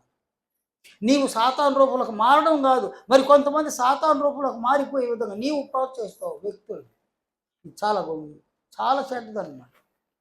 అందువలన సంఘములో ఉన్న దినాలలో క్రీస్తు యొక్క రూపాన్ని, క్రీస్తు మహిమను పొందడానికి ఆయన మనల్ని పిలిచినాడు. మనం బాప్తిస్మం పొందే దినం ఈ నిరీక్షణ మనం కలిగి ఉన్నాం. నేను క్రీస్తు యొక్క మహిమను పొందాలి అనే నిరీక్షణ మనం కలిగి ఉన్నాం. ఈ నిరీక్షణను సఫలం చేసుకోవడానికి సంఘంలోనికి దేవుడు మనల్ని చేర్చినాడు. సంఘంలో ఆయన చేసిన ఏర్పాటు క్రీస్తు యొక్క ఆజ్ఞలను మనం అనుసరించడానికి మన హృదయాలు ప్రోక్షింపబడాలని క్రీస్తుకు మనం అర్పించాలి. మన హృదయాలను ఆయన ఆజ్ఞలకి మన హృదయాలను అర్పించి హృదయాల మీద ఆయన ఆజ్ఞలు ముద్రించుకొని వ్రాయించుకొని చేయవలసినటువంటి క్రియలను క్రీస్తును అనుసరించి చేసి ఆత్మకు క్రీస్తు యొక్క మహిమను ధరించుకొని క్రీస్తు యొక్క మహిమను అమర్చుకొని నీ మనస్సాక్షి నీకు సాక్ష్యం ఇచ్చే విధంగా, వెరీ గుడ్, నీవు క్రీస్తు యొక్క ఆజ్ఞలను అనుసరించి క్రీస్తు యొక్క మహిమను పొంది నిరీక్షణను సఫలం చేసుకున్నావు అని నీ మనస్సాక్షి నీకు సాక్ష్యం ఇచ్చే విధంగా, దోషారోపణ చేసే విధంగా కాదు. నీవు కాళ్ళరెత్తుకొని తిరగొచ్చినాయన, కానీ నీ మనస్సాక్షి నీ మీద ఎన్నిసార్లు దోషారోపణ చేస్తూ ఉంటావు. నీవు కాళ్ళరెత్తుకొని తిరగడం సహజం, కానీ నీ మనస్సాక్షి నీ మీద ఎంతగా దోషారోపణ చేస్తూ ఉంది. మనం పైకి మంచి వాళ్ళకు కనబడుతున్నాం, పైకి మంచివాళ్ళు అంత వేషంగానే పైకి మంచి వాళ్ళుగా అగుపడుతున్నాం అన్నమాట. కానీ లోపల సమస్త కల్మషంతో నిండి ఉన్నాం అన్నమాట. కనుక సంఘంలో ఉన్న దినాలలో ఆయన ఇచ్చినటువంటి అవకాశాలను మనం సద్వినియోగం చేసుకోవాలి. నీవు అవకాశాన్ని సద్వినియోగం చేసుకుంటే నీవు ఉపయోగపడతావు, నీ దేవునికి ఉపయోగపడతావు. అనగా తండ్రికి క్రీస్తు లాంటి కుమారుడుగా తయారవుతావు. నీవు సంఘంలో నీవు ఉపయోగించుకోకపోతే, దేవుని ఏర్పాటును ఉపయోగించుకోకపోతే నీవు పూర్తిగా సాతాను రూపంలోకి మారుతావు. సంఘంలోని లోకములో ఉన్న వ్యక్తి సాతాను రూపంలోకి మారడం సహజము. సంఘములో ఉన్న వ్యక్తి సాతాను రూపంలోకి మారడం అసహజం అన్నమాట. నీవు సంఘములోనికి వచ్చి కూడా సాతాను రూపంలోనికి మారినావు అంటే నీ మీద దేవునికి కోపం కాదు, రౌద్రము, ఉగ్రత కూడా వస్తుంది అన్నమాట. ఇచ్చిన అవకాశాన్ని దుర్వినియోగం చేసుకుంటే కోపం వస్తుంది, నేను ఉగ్రత, రౌద్రం వస్తుంది అన్నమాట. ఆ రౌద్రాన్ని నీవు భరించలేవు, సహించలేవు అన్నమాట. అందువలన సంఘములో నీవు క్రీస్తు యొక్క మహిమను పొందగలిగితే నీకు మేలు, నీవు ధన్యుడు అవుతావు, ధన్యుడు. నీవు నిర్లక్ష్యం చేసి చెయ్యకూడని క్రియలను కానీ నీవు చేస్తే నీవు సాతాను రూపంలోకి మారు, నీ ప్రభువును అవమానపరచు. చూడండి ఆయన, మనం క్రీస్తు యొక్క శరీరంలో అవయవాలు కదా. కొరింథీ మొదటి పత్రిక 6వ అధ్యాయము 15వ వచనంలో పౌలు సెలవిచ్చిన ఈ మాటలు చూడండి. మీ దేహములు క్రీస్తునకు అవయములై ఉన్నవని మీరు ఎరుగరా. ఒక ప్రశ్నను సంధించినాడు పౌలు. మీ దేహములు క్రీస్తునకు అవయములై ఉన్నవని మీరు ఎరుగరా. బాప్తిస్మము పొందిన మనమందరి దేహాలు క్రీస్తు శరీరములు అవయవాలు అన్నమాట. మన అవయవాలు క్రీస్తు శరీరంలో అవయవాలు కాబట్టి క్రీస్తు యొక్క కార్యములను చేయడానికి మన అవయవాలు దేవుడు కనికరించినాడు. కొరింథీ 12వ అధ్యాయం మొదటి పత్రిక 12వ అధ్యాయం 18వ వచనంలో దేవుడు అవయములలో ప్రతి దానిని తన చిత్త ప్రకారం శరీరంలో ఉంచినాడు. అంటే క్రీస్తు శరీరములో మనల్ని అవయవాలుగా తన చిత్త ప్రకారం ఉంచినాడు ఆయన. మనం క్రీస్తు యొక్క శరీరంలో అవయవాలు. క్రీస్తు కార్యములను చేయడానికి మనం బద్ధులం అన్నమాట. ఒక మనిషి యొక్క శరీరంలోని అవయవాలు ఆ మనిషి యొక్క క్రియలు చేస్తాయి. అలాగే క్రీస్తు శరీరంలో అవయవాలమైన మనము క్రీస్తు కార్యాలు చేయాలి. అలా కాకుండా కొరింథీ 6 మీ దేహములు క్రీస్తునొక అవయములై ఉన్నవని మీరు ఎరుగారా? నేను క్రీస్తు యొక్క అవయములను తీసుకొని వేశ్య యొక్క అవయములుగా చేయుదునా? క్రీస్తు వేశ్య. ఇక్కడ క్రీస్తున్నాడు ఆయన, మన ప్రభువు అయిన క్రీస్తు యేసున్నాడు.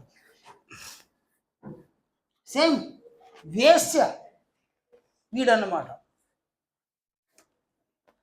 మనము క్రీస్తు యొక్క అవయవాలను తీసుకొని వేశ్య యొక్క అవయవాలుగా చేయుదునా? అది ఎంత మాత్రం తగదు. అంటే క్రీస్తు కార్యాలను చేయడానికి దేవుడు క్రీస్తు శరీరంలో మనల్ని అవయవాలుగా ఉంచగా, క్రీస్తు అవయవమైన మనము సాతాను యొక్క క్రియలను చేస్తే వేశ్య యొక్క అవయవాలుగా మారుతాయన్నమాట. మన మన దేహాల వేశ్య యొక్క అవయవాలుగా మారిపోతాయి. ఆ పక్షబంధు మనం క్రీస్తుని ఎంత అవమానపరిచినాం. ఆయన శరీరంలో అవయవాలకు ఉండి సాతాను క్రియలను మనం చేస్తే క్రీస్తును అవమానపరచడం అన్నమాట. క్రీస్తును అవమానపరిస్తే ఆయన తండ్రి దేవుని అవమానపరిచిన వాళ్ళు మాట. నేను వాళ్ళని అవమానపరిచి మనం క్షేమంగా ఉండలేము అన్నమాట. అంటే ఆత్మీయంగా క్షేమంగా ఉండలేము, శారీరకంగా కూడా క్షేమంగా మనం ఉండలేము అన్నమాట. అందువలన సంఘములో ఉన్న దినములు దేవుడు మనకిచ్చిన ఆయువు ప్రమాణం, ఆయన ఇచ్చిన అవకాశాలలో క్రీస్తు యొక్క మహిమను మనము సాధించాలి. క్రీస్తు మహిమను సాధించడానికి ఆయన ఇచ్చినటువంటి ఏర్పాట్లో మనం కొనసాగాలి. మన హృదయాలను ప్రోక్షించాలి. అంటే మనము క్రీస్తుకు మన హృదయాలను అర్పించుకోవాలి. ఆయన ఆజ్ఞలకు అర్పించుకోవాలి మన హృదయాలలో, మన మనస్సులలో క్రీస్తు యొక్క ఆజ్ఞలను నింపుకోవాలి, వ్రాసుకోవాలి, ముద్రించుకోవాలి. అంతేకాదు మన హృదయాన్ని క్రీస్తు ఆజ్ఞలకు ప్రోక్షించి అర్పించుకొని మన శరీరాలు ఉన్నాయి చూడండి, మన శరీరాలు నిర్మలమైన శరీరాలుగా ఉండే విధంగా ఉదకంతో స్నానం చేయాలన్నమాట. అదే వాక్యంతో స్నానం చేయాలి. అని వాక్యం అదే ఆహారం, జీవాహారం, జీవజలము అదే. నీవు త్రాగడానికి క్రీస్తు యొక్క ఆజ్ఞలను ఆహారంగా భుజించాలి, ఆత్మకు భుజింపనివ్వాలి. క్రీస్తు యొక్క ఆజ్ఞలను పానముగా ఆత్మకు త్రాగించాలన్నమాట.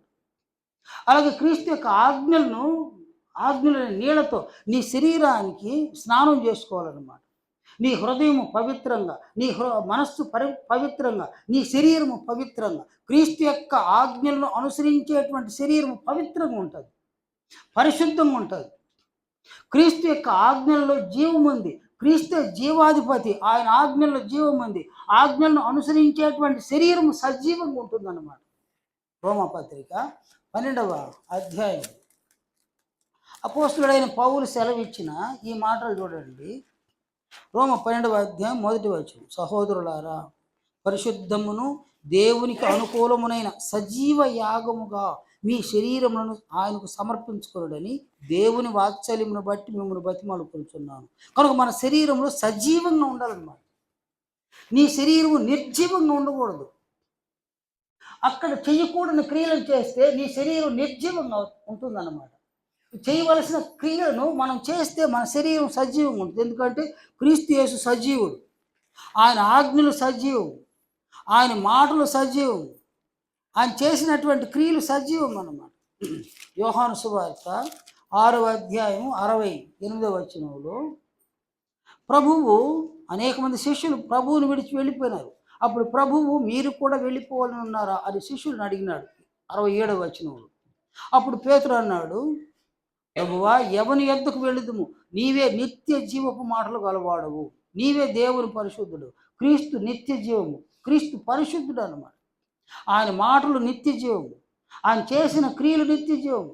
ఆ మాటలు నీవు వింటే నీలో నీవు నిత్య జీవాన్ని కలిగి ఉంటావు. ఆయన మాటల్లోని, ఆయన ఆజ్ఞల్లోని క్రియలను చేస్తే నీ శరీరం సజీవంగా ఉంటుందన్నమాట. నీ శరీరం సజీవంగా ఉంటే ఉదకముతో స్నానం చేసిన శరీరంగా ఉంటుంది. అందువలన నీ హృదయాన్ని క్రీస్తు ఆజ్ఞలకు ప్రోక్షింపబడాలన్నమాట. అర్పించాలి, నీ హృదయాన్ని అర్పించాలి క్రీస్తు ఆజ్ఞలకు. అలాగనే ఉదకముతో స్నానం చేసి నిర్మలమైన శరీరాన్ని ఉంచుకోవాలన్నమాట. నీ హృదయంలో క్రీస్తు ఆజ్ఞలు ఉన్నాయి, నీ శరీరంలోని అవయవాలు క్రీస్తు యొక్క ఆజ్ఞలను అనుసరించి క్రియలను చేస్తూ ఉన్నాయి. ఈ క్రియలను చేయగా నీకు అనగా నీ ఆత్మకు నీ ప్రభువును నీవు ధరించుకోవాలి, నీ ప్రభువును అమర్చుకోవాలి. అనగా క్రీస్తు యొక్క మహిమను నీవు పొందు. నీ మనస్సాక్షి నీకు సాక్షి ఇస్తుంది. ఎస్, నీవు క్రైస్తవ జీవితాన్ని ఫలవంతంగా జీవించినావు అని నీ మనస్సాక్షి నీకు సాక్షి ఇచ్చి నీవు క్రీస్తు యొక్క మహిమను పొందినావు. కనీసం ఒక 30% లేదు, ఒక 40% క్రీస్తు యొక్క మహిమను నీవు పొందినావు. నీ మనస్సాక్షి సాక్ష్యముగా నీ నిరీక్షణ సఫలమవుతుంది. బాప్తీసం పొందకముందు, బాప్తీసం పొందడానికి ఏ నిరీక్షణతో నీవు బాప్తీసంలోకి వచ్చినావో ఆ నిరీక్షణను సఫలం చేసుకునే అవకాశం ఉంటుంది అన్నమాట. అందువలన సంఘములో ఉన్న ప్రతి ఒక్కరు క్రీస్తు ఏర్పరిచినటువంటి ఈ మార్గాన్ని మనం అనుసరించాలి. ఈ మార్గాన్ని మనం వదులుకోకూడదు. ఆయన ప్రతిష్ఠించిన ఈ మార్గం హెబ్రీ 10వ అధ్యాయము 19-20 వచనాలు. యేసు మన కొరకు ప్రతిష్ఠించిన మార్గం సంఘం అన్నమాట. అనగా నూతనమైనదియు జీవము గలదియు ఆయన శరీరమును తెర ద్వారా ఏర్పరచబడినది నేను మార్గమున ఆయన రక్తం వలన పరిశుద్ధ స్థలమునందు ప్రవేశించడానికి మనకు ధైర్యం కలిగి ఉన్నది. కనుక ఈ మార్గంలో మనం ఉన్నాం అన్నమాట. ఈ మార్గాన్ని మనం వదులుకోకూడదు. ఈ మార్గములు అనగా సంఘములో ఉన్న ప్రతి కార్యక్రమాన్ని కూడా మనం వదులుకోకూడదు అన్నమాట. అందువల్ల మనము 24-25 వచనాలు ఇలా అన్నాడు, కొందరు మానుకొనుచున్నట్టుగా సమాజముగా కూడుట మానక ఒకరిని ఒకడు హెచ్చరించు, ఆ దినము సమీపించుట మీరు చూచిన కొలది మరి ఎక్కువగా అలాగూ చేయొచ్చు, ప్రేమ చూపుటకును సత్కార్యములు చేయుటకును ఒకరినొకడు పురికొల్పవాలని ఆలోచించండి. కాబట్టి ఇక్కడ ఏంటంటే సమాజముగా కూడుట మానుకోకూడదు. ఏ పక్షంలో కూడా సమాజంగా కూడదు, మనం సంఘంగా కూడుకోవడాన్ని మానుకోకూడదు. నేను బాప్తిస్మం పొందక మునిపే ప్రతి ఒక్కరికి చెప్పుకున్నాను అన్నమాట. ఏ పక్షంలో కూడా ఆదివారంలో మిస్ కాకూడదు అని నేను ప్రతి ఒక్కరికి మీరు తెలియజేసి ఉన్నాను. ఎందుకంటే ఆదివారమున మనం చేరి వస్తాం, సంఘముగా చేరి వస్తాం. సంఘం అంటే క్రీస్తు యొక్క శరీరం అన్న. క్రీస్తు శరీరం ఎక్కడుందో అవయవాలు అక్కడ ఉండాలన్నమాట. మనం ఇప్పుడు ఇక్కడికి వచ్చి కూర్చున్నాము, మన అవయవాళ్ళు కొన్ని అవయవాలు ఇంటికాడ ఊడబెరిగి పెట్టేసి వచ్చేసినామా? లేదు కదా. మన శరీరం ఎక్కడ ఉంటుందో అక్కడ మన అవయవాలు ఉంటాయి. క్రీస్తు ఎక్కడ ఉన్నారో అక్కడ అవయవాలు ఉండాలన్నమాట. నీవు ఆదివారమున క్రీస్తు నీ ప్రభు అయిన క్రీస్తు ఎక్కడుంటాడు? ఆయన సంఘంలో ఉన్నాడు. సంఘం అంటే ఆయనే కదా, శరీరం కదా. ఆ శరీరంలో మనం అవయవాలు కదా. ప్రభు దినమునందు ప్రభు దినములో ఆయన ఏం చేసి ఉండగా ఆయన శరీరంలోని అవయవం నీవు ఆబ్సెంట్ అయిపోతే ఎవరికి అవమానం ఉన్నాయన? ఒక అవయవం లేకుండా పోయితే అవమానం దేనికినైనా కదా. నేను కన్ను కాను కనుక శరీరంలోనిది కానను, శరీరంలోనిది కానని చెవి చెప్పినంత మాత్రమున శరీరంలోనిది కాకపోలేదు. కనుక నీవు కన్నుగా ఉన్నావు, నీవు చెవిగా ఉన్నావు, నీవు నాలుకగా ఉన్నావు, నీవు ముక్కుగా ఉన్నావు, నీవు ఒక చెయ్యిగా ఉన్నావు, నీవు పాదముగా ఉన్నావు. క్రీస్తు శరీరములో ఎలాంటి అవయముగా నీవు ఉన్నావు. క్రీస్తు ఆదివారమున ఆయన సంఘముగా ఉండగా ఆయన శరీరంలోని అవయము నీవు ఆబ్సెంట్ అయితే ఆ పక్షమందు ఆయన ఎవరైనా ఏనైనా ఏమవుతాడు? ఆయన ఒక కన్ను రాలేదనుకోండి, ఆయన ఏమవుతాడు? ఆయన గుడ్డివాడే కదా. ఒక చెయ్యి రాలేకపోతే మొండివాడే కదా. ఒక కాలుగా ఉన్న వ్యక్తి రాకపోతే కుంటివాడే కదా. నీ ప్రభువును అంగహీనుడిగా చేసిన వ్యక్తిగా మారుతావు నువ్వు. అందువలన నీ ప్రభువును అంగహీనుడిగా చేస్తే, అవిటివానిగా చేస్తే, కుంటివానిగా చేస్తే, గుడ్డివానిగా చేస్తే, చెవిటివానిగా చేస్తే నీ ప్రభువును నీవు అవమానపరిచినట్టు కదా. అందువలన సమాజంగా కూడడాన్ని మనం మానుకోకూడదు అన్నమాట. వినుటకు వేగిరపడాలి. ఈ దినమున నా ప్రభువు నాకేం వినిపిస్తాడు, నా తండ్రి అయిన దేవుడు నాకేం వినిపిస్తాడు, ఈ వారమంతట్లో నేను విన్నదాన్ని అనుసరించాలి కదా. కనుక నేను వినాలని వేగిరిపాటుతో ఇక్కడ వచ్చి కూర్చోవాలి. మనము అపోస్తుల బోధన వింటూ ఉండగా ఈ బోధను హృదయములో మనస్సులో నింపుకొని ఈ వారమంతట్లో అనుసరించి జీవించడానికి విశ్వాసంతో ప్రయాసపడాలన్నమాట. ఎందుకంటే మన ముందు ఒక గొప్ప లక్ష్యం ఉంది. క్రీస్తు యేసు యొక్క మహిమను మనం పొందాలి. ఆ మహిమను పొందడానికి ఆయన మనలను సంఘంలోనికి పిలిచినాడు. ఈ లేఖనం మీకు తెలుసు కదా! తెస్సలోనిలకు రాసిన 2వ పత్రిక 2వ అధ్యాయం 14వ వచనం. మీరు ఇలాగున రక్షింపబడి మన ప్రభువైన యేసుక్రీస్తు యొక్క మహిమను పొందవలెనని ఆయన మా సువార్త వలన మిమ్మల్ని పిలిచాడు. కనుక ఆయన మనల్ని పిలిచింది తన కుమారుని యొక్క మహిమను పొందడానికి. ఏదో ఆదివారం చర్చికి వచ్చి, బుధవారం చర్చికి వచ్చి, జీవితకాలం అంతా ఇలా జీవించేసి అలా వెళ్ళిపోవడానికి కాదు. తన కుమారుని యొక్క మహిమను పొందడానికి. ఆ మహిమను పొందడానికి ఆయన చేసిన ఏర్పాటు సంఘం. కనుక సంఘముగా మనము క్రీస్తు యొక్క మహిమను పొందుటకు మన జీవితకాలం అంతా ప్రయాసపడాలన్నమాట. అందుకొరకు సంఘంలో దేవుడు చేసిన ఏర్పాటును మనం అనుసరించాలి. ఈ ఏర్పాటును మనం అనుసరించిన వారమైతే నిశ్చయంగా మనలో క్రీస్తు మహిమను మనం పొందుతాము. ఇది నా దేవుని సంకల్పం.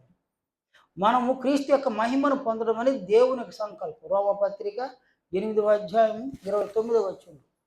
తన కుమారుడు అనేక సహోదరులలో జ్యేష్ఠుడగునట్లు దేవుడు ఎవరిని ముందెరిగిన వారు తన కుమారునితో సారూప్యము గలవారు అవుతూ వారిని ముందుగా నిర్ణయించారు. కనుక మనం క్రీస్తు యొక్క సారూప్యతను పొందాలి, క్రీస్తు రూపాన్ని పొందాలి, క్రీస్తు యొక్క మహిమను పొందాలి. అదే దేవుని సంకల్పం. ఆ సంకల్పాన్ని నెరవేర్చడం కోసం సంఘంలో చేర్చాడు. కనుక ఆజ్ఞలలో చెయ్యకూడని క్రియలు ఉన్నాయి. వాటిని మనం మానుకోవాలి, వాటిని విసర్జించాలి, వాటిని చంపివేయాలి. అలాగే చెయ్యవలసిన క్రియలు ఉన్నాయి. నీ జీవితంలో నీ సంఘములో ఉన్న వ్యక్తుల పట్ల జాలిగల మనసు, దయాళుత్వము, వినయము, సాత్వికము, దీర్ఘశాంతము, విశ్వాసము, సద్గుణము, జ్ఞానము, ఆశానిగ్రహము, సహనము, భక్తి, సహోదర ప్రేమ, దయ, వీటన్నిటిని కూడా ఆత్మకు అమర్చుకోవడం, ఆత్మకు ధరించుకోవడం చేస్తే నీవు క్రీస్తు యొక్క మహిమలోనికి ఎదగతావు. దేవుని యొక్క సంకల్పాన్ని మనం నెరవేర్చిన వారు మనం ధన్యులం అవుతాం. దయచేసి ఈ సంగతులు మీరు ఆలోచన చేయండి. తిరిగి బుధవారం మనం కలుసుకున్నప్పుడు దేవుడు తన మహాకనికరం వలన మరిన్ని సంగతులు మనకు నేర్పించాలని నిరీక్షిద్దాం.